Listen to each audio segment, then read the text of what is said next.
എല്ലാവർക്കും നമസ്കാരം. ഇത് ഫിലിം സ്റ്റോറി മാൻ മീഡിയയിലേക്ക് ഹാർദമായ സ്വാഗതം. അച്യുത അവതാരം എന്ന ചിത്രത്തിൻ്റെ വിശേഷങ്ങൾ പങ്കുവയ്ക്കാനാണ് ഞാൻ എത്തിയിരിക്കുന്നത്. നല്ലൊരു മികച്ചൊരു ചിത്രം. കാരണം ഇങ്ങനത്തെ ഒരു സബ്ജക്റ്റ് ആദ്യമായിട്ടായിരിക്കാം നമ്മുടെ മലയാളത്തിൽ വരുന്നത്. അതും അന്യഭാഷയിലുള്ള ഒരു ഡയറക്ടർ പുനിത് എന്ന് പറയുന്ന ഡയറക്ടർ വളരെ മനോഹരമായി എടുത്തിട്ടുണ്ട്. ഇതിൽ നമ്മുടെ മലയാളി കഥാപാത്രങ്ങളും കുറച്ച് പേരുണ്ട്. ഇപ്പോൾ സീമാജി നായർ എന്ന് പറയുന്ന അഭിനേതാവിനെ നമുക്ക് അറിയാവുന്നതാണ്. കാരണം വളരെ ചിത്രങ്ങളിലൂടെ അഭിനയിച്ച് മലയാളികളുടെ മനസ്സിൽ സ്ഥിരപ്രതിഷ്ഠ നേടിയ ഒരു കഥാപാത്രമാണ് ഇപ്പോൾ സീമാജി നായർ. എന്തായാലും നല്ലൊരു മനോഹരമായ ഒരു ചിത്രമാണ് പുനിത് എന്ന ഡയറക്ടർ ഒരുക്കിയിരിക്കുന്നത്.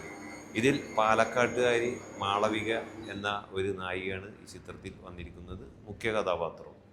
എന്തായാലും ഈ ചിത്രത്തെക്കുറിച്ച് പറയുകയാണെങ്കിൽ ഇപ്പോൾ നടക്കുന്ന, അതായത് നമ്മുടെ ജോലി മേഖലയിൽ നടക്കുന്ന ഓരോ വിഷയം, അതായത് എന്താ പറയുന്നത്, ഹാക്ക് ചെയ്യുക, ഇപ്പോൾ ലോൺ എടുത്ത ക്യാഷ് ഒക്കെ ഹാക്ക് ചെയ്തൊക്കെ പോകണമെന്ന് നമ്മൾ കേട്ടിട്ടുണ്ട്. എന്ന് പറഞ്ഞ പോലെ ഉള്ള ഒരു കഥാ സന്ദർഭമാണ് ഈ ചിത്രത്തിൽ എടുത്തിരിക്കുന്നത്. കൂടാതെ കേരളത്തിൻ്റെ തനതായിട്ടുള്ള നാടൻ കലാരൂപങ്ങൾ ഇതിൽ മനോഹരമായി എടുത്തിട്ടുണ്ട്.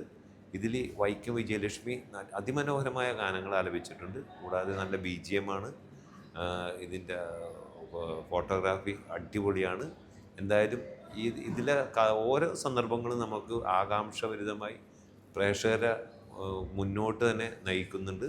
എന്തായാലും നല്ലൊരു ചിത്രം, അച്യുത അവതാരം എന്ന് പറയുന്ന ഈ ചിത്രം എല്ലാവർക്കും ധൈര്യപൂർവ്വം വന്ന് തിയേറ്ററിൽ വന്ന് കാണാവുന്ന ഒരു നല്ലൊരു ചിത്രമാണ്. ഇതിൻ്റെ BGM ഒക്കെ നല്ല സൂപ്പറാണ്. എന്തായാലും ഈ അച്യുത അവതാരം എന്ന് പറയുന്ന ചിത്രം എല്ലാ പ്രേക്ഷകർക്കും ഇഷ്ടപ്പെടും. എല്ലാവർക്കും തിയേറ്ററിൽ തന്നെ വന്ന് കാണുക.